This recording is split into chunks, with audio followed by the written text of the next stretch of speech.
मेरी बात आपके नाम।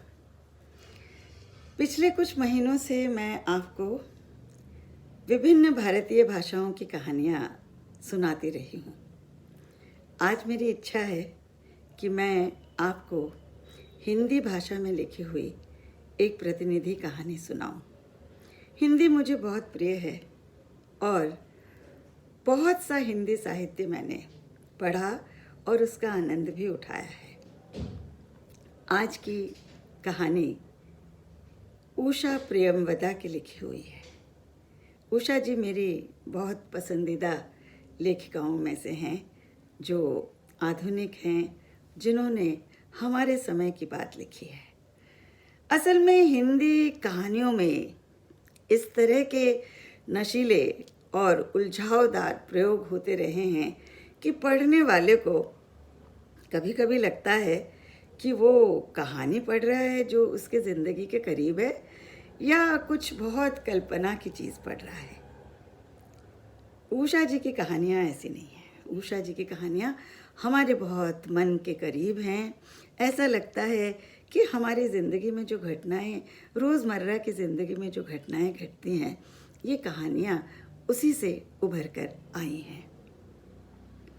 ऐसी ही एक कहानी है पेरम्बुलेटर, जिसको मैं कभी भूल नहीं पाई। ये जिंदगी और गुलाब के फूल एक उनका संकलन है। उस संकलन में से ली गई कहानी है पेरम्बुलेटर। प्राम को कहते हैं, बच्चों को घुमाने वाला जो प्राम होता है, उसी पर ये कहानी है। देखिए, एक छोटे से प्राम के आसपास कितने मानवीय भावनाओं को वो दिखा पाई हैं। परमेश्वरी और कालिंदी पति पत्नी हैं। किसी भी मध्यम वर्गीय पति पत्नी की तरह उन्हें बहुत कम अकेले बाहर जाने का मौका मिलता है। रिश्तेदारों से घिरे रहते हैं। आज वो पार्क में गए हैं। परमेश्वरी अपना रुमाल फैलाता है, उस पे कुछ मेवे रखता है और कालिंदी हाथ बढ़ा के मेवे खाती है, उसकी तरफ देखती है। आज वो पहली बार बाहर अपने पति की तरफ खुल के देख पा रही है।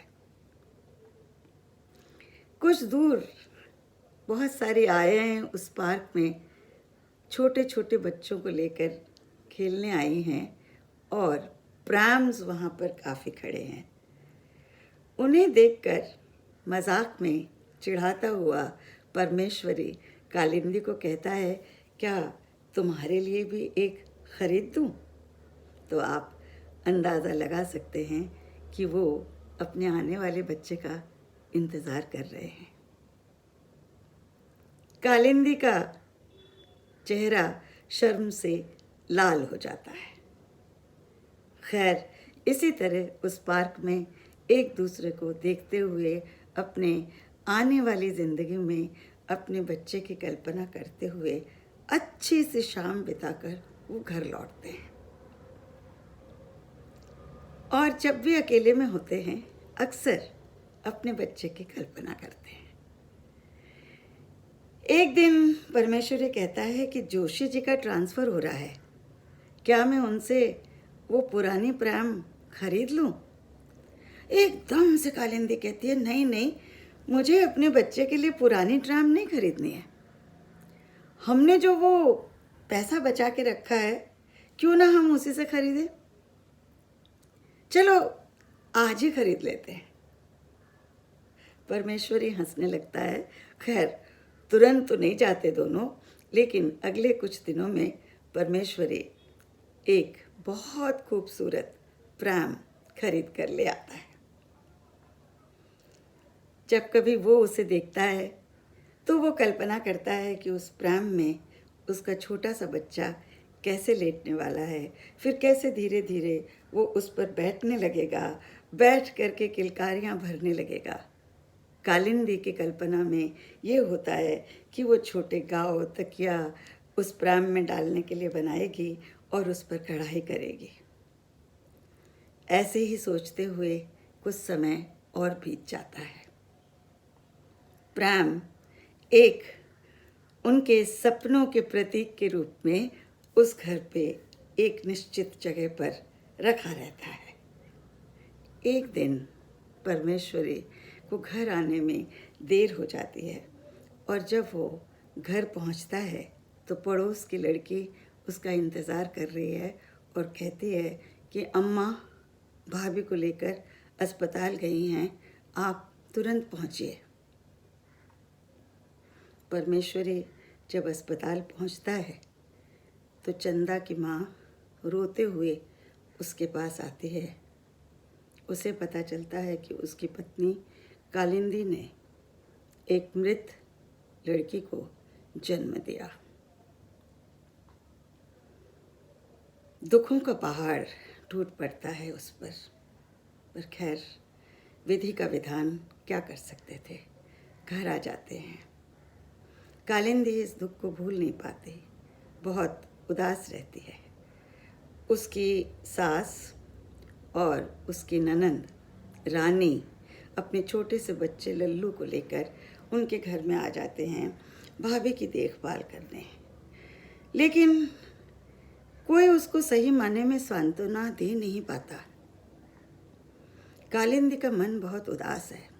उसे हमेशा घर में उदास देखते हुए लोग ये कहते हैं कि भाई आखिर ऐसा हुआ क्या, लड़की ही तो थी, मर गई, चलो अच्छा है भला टूटी। परमेश्वरी के गले में फांसी के फंदे की तरह ही होती ना, उसकी शादी करनी पड़ती, दहेज जुटाना पड़ता। कालिंदी चुपचाप ये सब सुनती रहती है। किसी को वो क्या बोले कि उसका दुख कौन समझे। धीरे धीरे उसके सास का बर्ताव और उसकी ननंद रानी का बर्ताव उसके प्रति कुछ बहुत अच्छा रहता नहीं है। हमेशा उसे ताने देते हैं, उसके दुख का मजाक बनाते हैं और उसकी सास कहती है कि मेरे 10 बच्चों में से 6 बच्चे मर गए, मैंने तो कभी ऐसा दुख नहीं मनाया। ऐसे में एक दिन रानी उस प्राम को उठाकर अपने कमरे के आगे रख देती है और अपने बच्चे, उसका जो बेटा था लल्लू, उसका गद्दी तकिया सब उस प्राम में डाल देती है और अपने बच्चे को उसमें डालकर खिलाने लगती है। अब वो प्राम उसके कमरे के बाहर ही होता है और वो लल्लू के खेलने का साधन बन जाता है। कभी कभी लल्लू जब उसको पकड़कर खड़ा होता है तो गिर जाता है, तो बार बार उसकी सास ये कहकर कोसती है कि अरे इस प्राम के चक्कर में कहीं लल्लू को चोट ही ना लग जाए, कमबख्त ये प्राम इस घर में आया ही क्यों। कालिंदी उदास आंखों से उस प्राम की तरफ देखती है और दुख मनाती है। धीरे धीरे रानी के जाने का समय हो जाता है। रानी जाने की तैयारी करती है और परमेश्वरी पूछता है ये प्राम कैसे जाएगा, तो रानी कहती है इसको भी सामान के साथ पैक करा लेंगे। कालिंदी जब रसोई के पास खड़े होकर ये सुनती है तो एकदम से कहती है कि ये प्राम कहीं नहीं जाएगा। उसकी सास बहुत नाराज़ हो जाती है, रानी भी नाराज़ हो जाती है। परमेश्वरी को लगता है कि कालिंदी को बीच में बोलने की क्या ज़रूरत थी, घर का मालिक तो वो है। घर में अचानक बहुत तनाव सा छा जाता है। कालिंदी उस तनाव से परेशान है, लेकिन वो कुछ कर नहीं सकती। वो उस प्राम को जाने नहीं दे सकती, उसका जीवन है उसमें।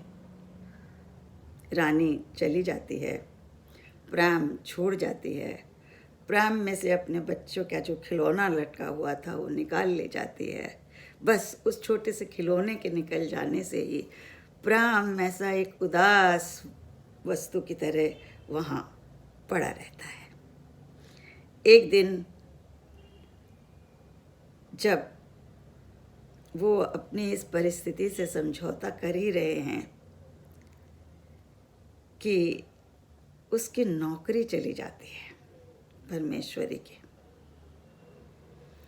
और इस बीच में कालिंदी को आसपास कहीं भी किसी बच्चे के जन्मदिन, किसी बच्चे की छठी में जाना अब अच्छा नहीं लगता। पास के घर में ही किसी के यहाँ एक बच्चे का जन्मदिन था।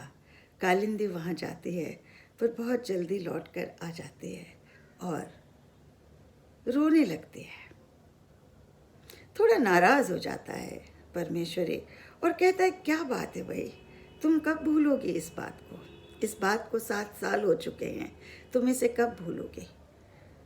तो वो कहने की कोशिश करती है कि तुम्हें क्या पता चलता है कि लोग मुझे क्या क्या नहीं कहते।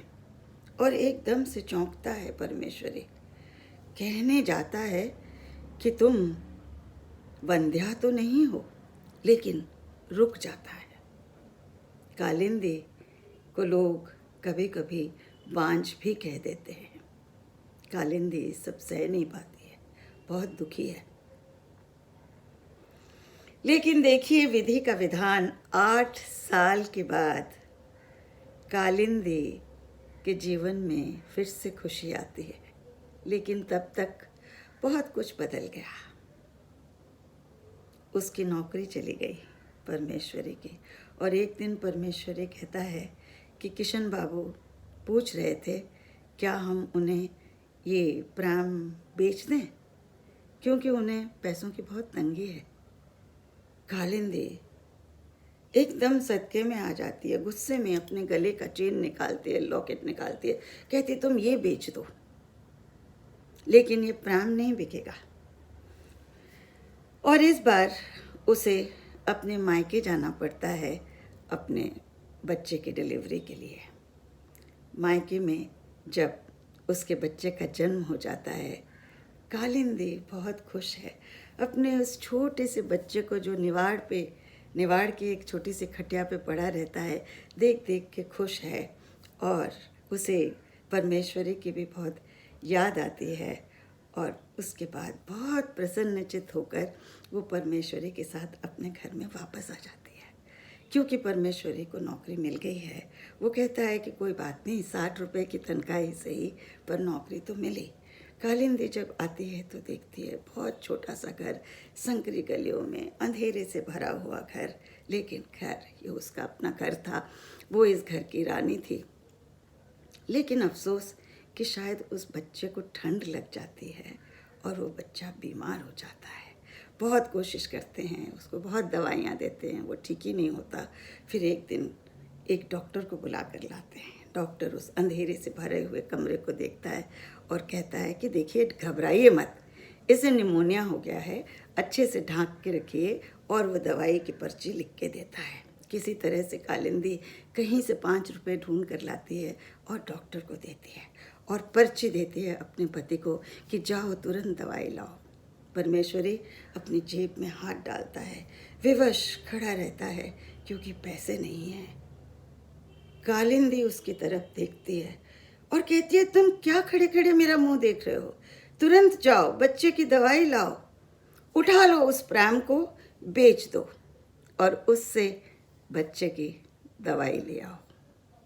ये कहानी मैं कभी नहीं भूली। मध्यम वर्ग की त्रासदी का कितना सुंदर प्रतीकात्मक चित्रण किया है उषा प्रियंवदा जी ने।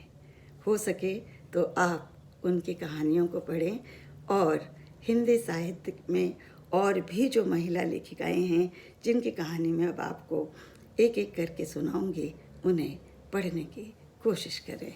आज बस इतना ही।